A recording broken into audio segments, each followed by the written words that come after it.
দেখুন, খেতে বসে যদি দেখছেন বারবার খাবারের মধ্যে থেকে চুল বেরিয়ে আসছে, এটা খুব স্বাভাবিকভাবেই বের হতে পারে। কিন্তু এটা রাহুর একটা অশুভ লক্ষণ, এটাও কিন্তু আপনাকে মনে রাখতে হবে।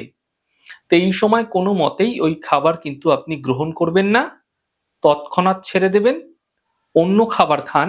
দ্বিতীয়ত, ডাল হোক, সবজি হোক, রান্না করার সময় অনেক সময় কি হয়? লেগে যায় বা পুড়ে যায়। খাবারটাকে কাউকে খেতে দেবেন না, ফেলে দেবেন। এটা অত্যন্ত রাহুর অশুভ প্রভাব কিন্তু আপনার জীবনে বাড়িয়ে তোলে।